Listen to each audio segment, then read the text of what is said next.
Welcome back to another episode. So today, I'm going to be probing the defenses of the town here. I'm going to see just how many barriers there are and how easy it is to get out. I actually know that there's no point in getting out of here because I saw another person attempt to leave in a white car. If you saw in my last video, there was a little cart coming up an old road that doesn't get used anymore. I saw them take that and go down the road toward town. And shortly thereafter, they came back driving very fast. I can tell they were very upset. In fact, if you look here, I've got a little clip. You can maybe hear the people. They're all arguing because we're trapped here.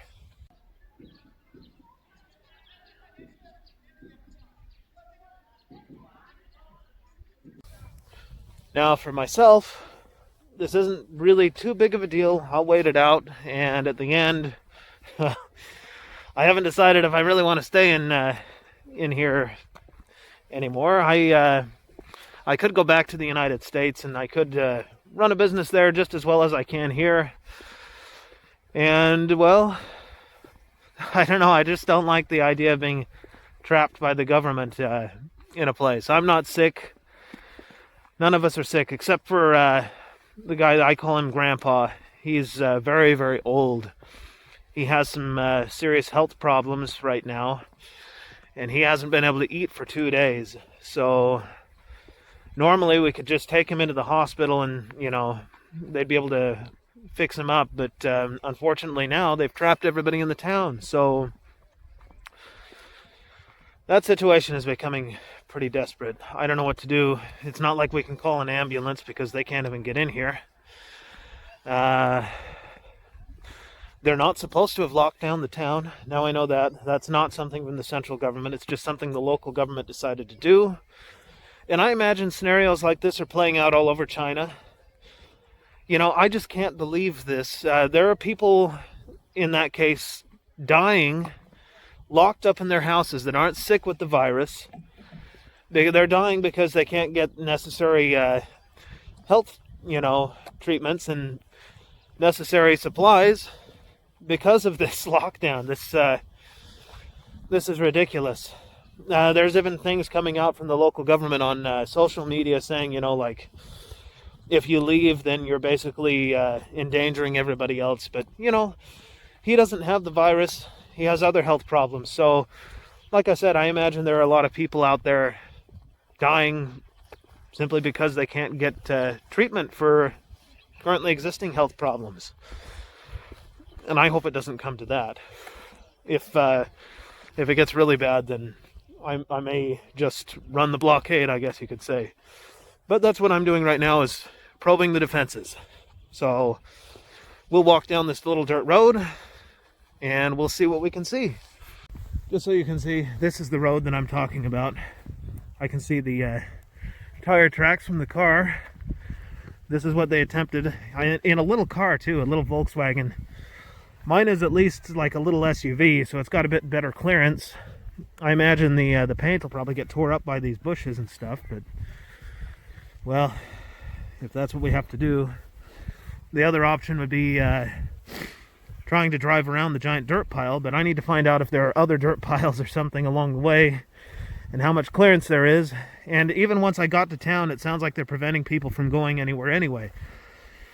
So I don't know what I could possibly accomplish, but I want to see just in case. Now for myself, I'm pretty sure, well, I don't have too much confidence, but at least I have some chance as a foreigner of talking my way around the barriers. Just because I'm a foreigner, I'm not from here, so they may be willing to let me out with my family. Obviously, I could, I suppose, contact the embassy in Beijing, but I'm not sure what they would do, since these people are already going against what the government is telling them to do. And as I mentioned with my grandpa here, people can die from this. This is ridiculous. And they're not even sick with the virus. Nobody has the virus here. So they're really just, they're making the situation much worse than it has to be. But we'll see. we'll see what happens.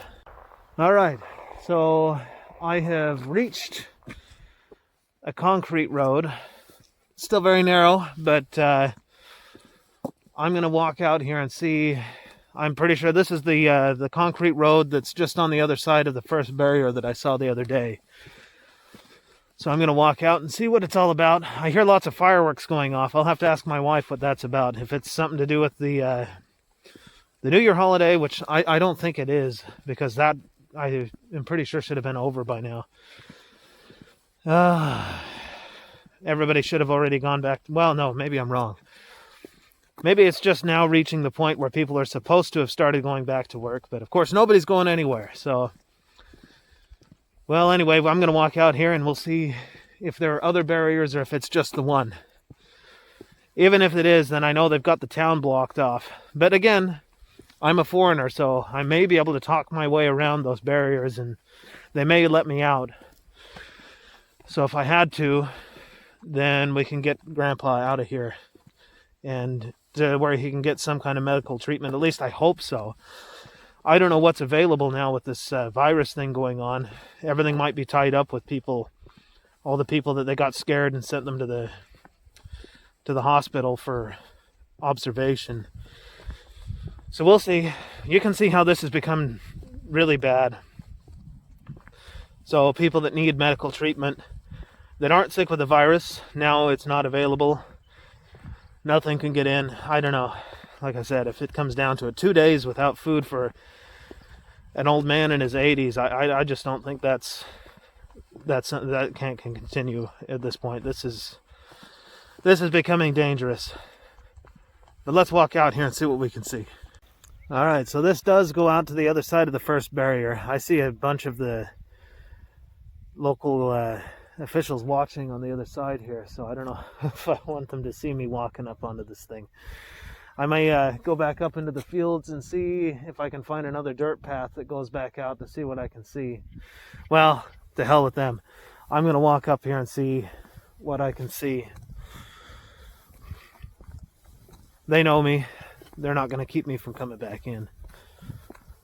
I'll just pretend ignorance. I can do that as a foreigner. I don't know what that's about. I don't speak Chinese. Well, Ting Budong, that's what you got to remember if you ever come to visit China after this is over. Somebody talks to you, you don't know what they're saying, just remember to say, Ting Budong, Ting Budong. It means you don't understand. So we'll have a look. So here's this side of the barrier, and I see that they have expanded it, actually. So it's a little bit worse than it was when I came out here the other day. Before there was space over here that you could drive around it. Now, well, they've expanded it, as you can see. So there's no possibility of driving around that barrier. I don't see anything up there, but maybe I'll go up through the fields and we'll have a look at what we can see. I'm pretty sure that they built this thing, as you can see. Now they're up there kind of standing guard. I don't know if you can see them in the background. They're pretty far off, but they're all out there watching, I guess, to see if anybody attempts to come up here. Little do they know, somebody can just, well, they should know this is their town. Somebody already has. You can just drive up this little road and go down that dirt road. I guess they figure nobody's going to dare to drive their car on that, but well, I will if I have to. If I have to get Grandpa out, then you better believe I will. And whatever they've got in the town, I'll find a way around it. But we'll come up here into the fields and we'll go a little bit further and see what we can see. Another thing that I wanted to point out is if you can hear in the background, I mentioned it in the other video, the loudspeaker that's playing stuff. Normally it plays just typical propaganda stuff, if you have anybody that's corrupt or, taking bribes, or if there's thugs causing you trouble, to report them. Of course, if you report them, the people that are taking the bribes are the people you'd report to, probably. So not a good idea. Lately, though, it's been talking about the virus, of course. And saying stuff about if you've recently come back from Hubei province that, you need to report to somewhere to get checked up. And basically, they'll put you in quarantine, lock you up for a while. Nobody's coming in here from Hubei province, that's for sure. I don't know why they would come to this little tiny town, a little village, that's blocked off the only entrance. probably not going to be a problem.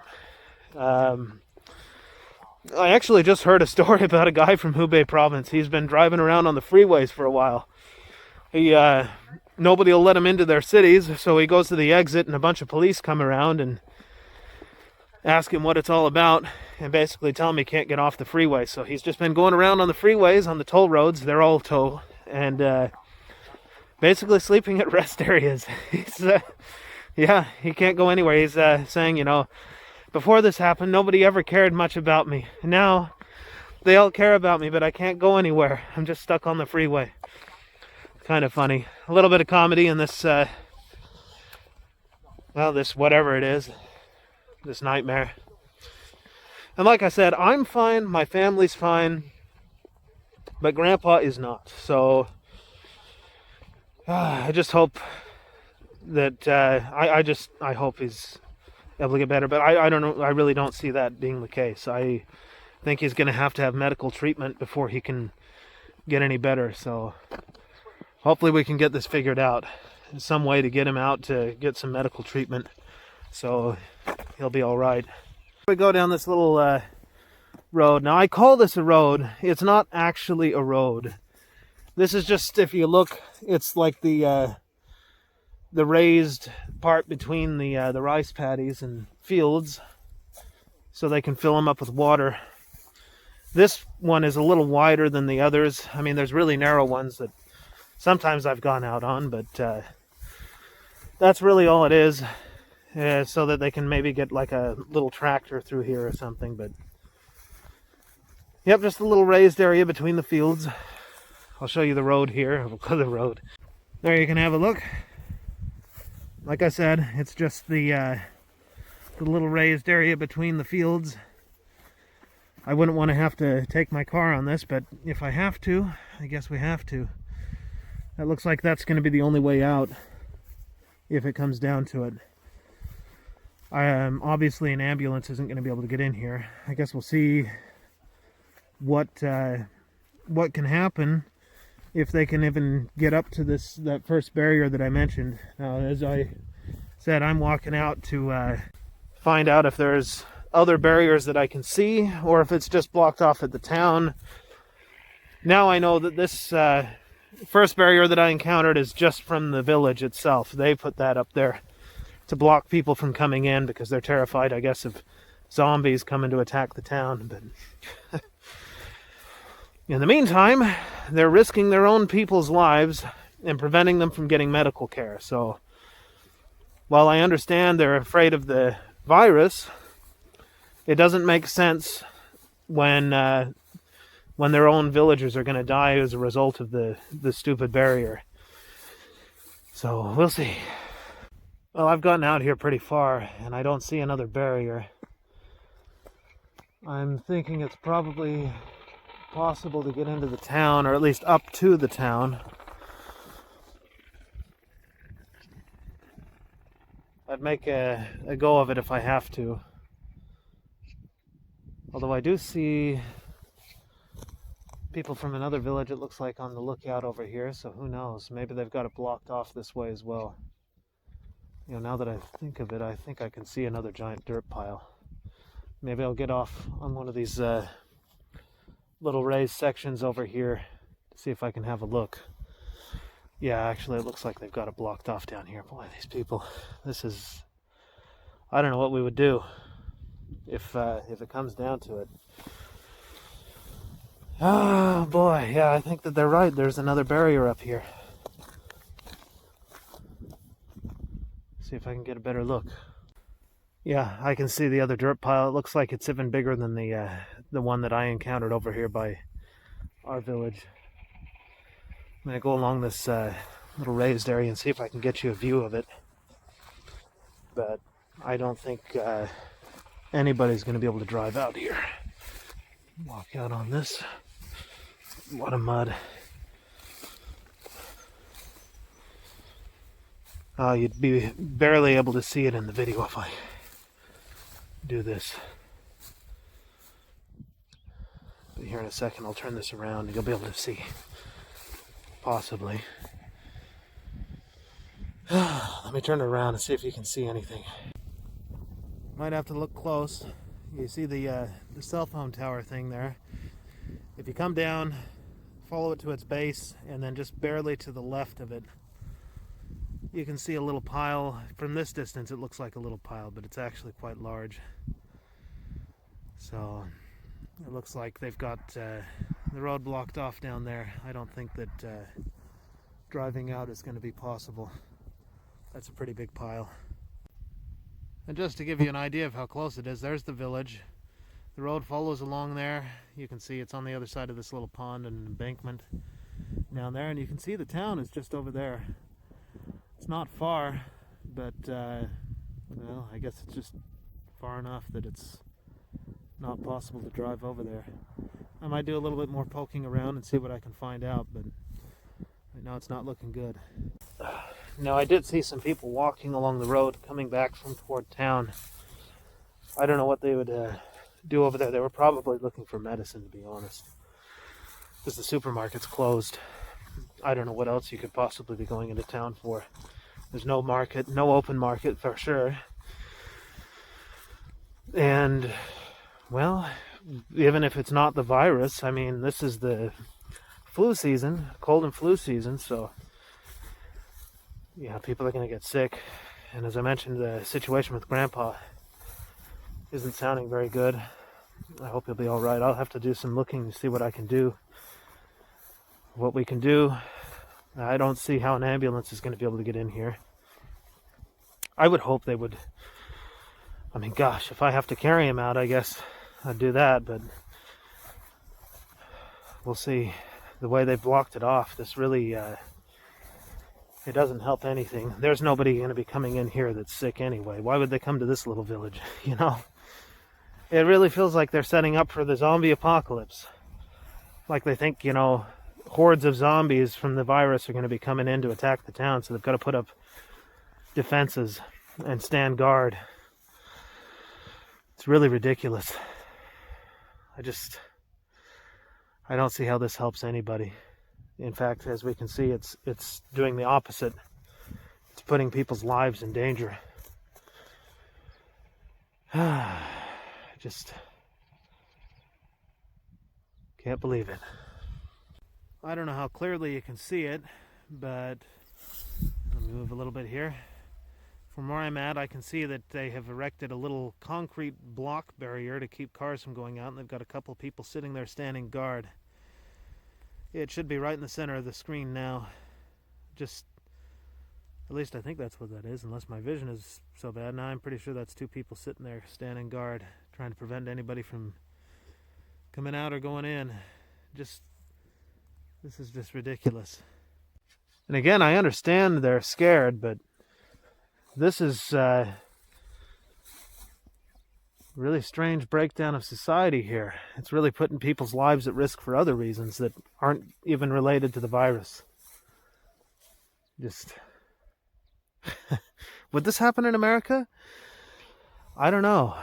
I could see, I guess, if well, I don't think it would happen this fast. I guess that's the thing that really shocks me, is how quickly this happened.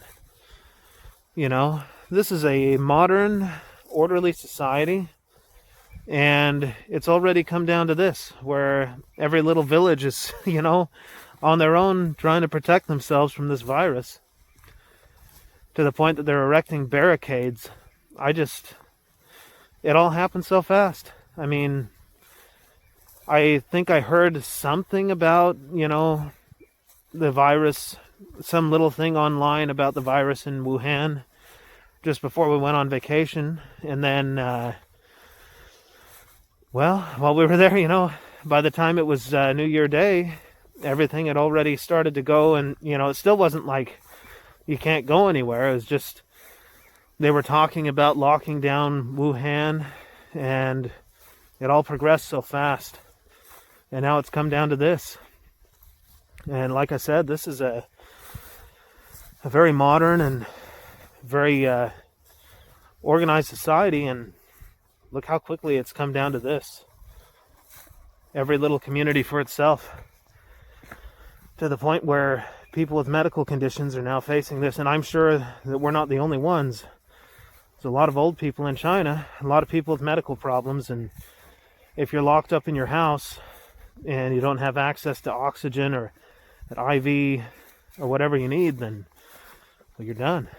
And I hope we can figure something out for Grandpa, because, and like I said, an 80-year-old man not eating for 2 days is not good. So now I'm imagining, in other places, obviously I'm going to do whatever I have to get him some help.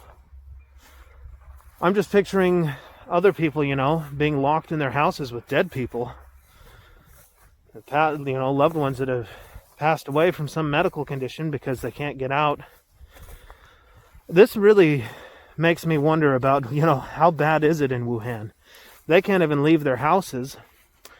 In town, I understand that's how it is. They're not even letting people out of their houses.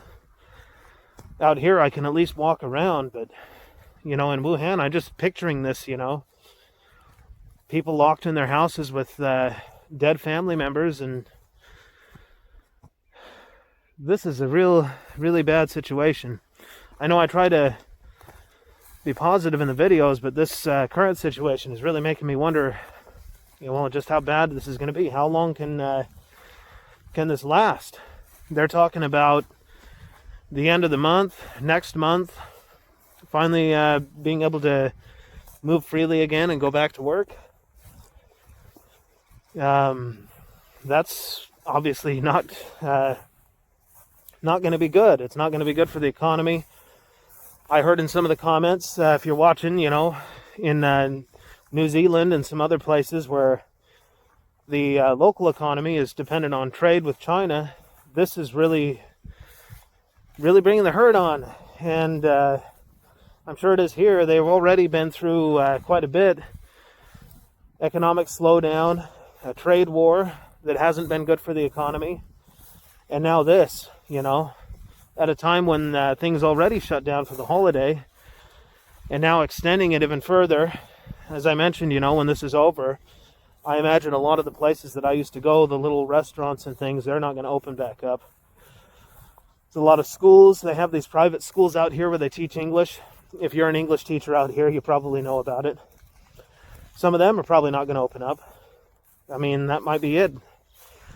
Luckily for them, they collect their pay beforehand, so they might have more possibility of opening up, but I don't know, there's going to be a lot of their foreign teachers that they rely on are probably not going to come back, so there's a lot of businesses that are going to be hurt. I know mine is. There's nothing I can do. I mean, I'm able to bounce back from this, like I said before in the other video. You can always get more money, but this is just crazy. Now, I know in Wuhan, this is 1,000 times worse.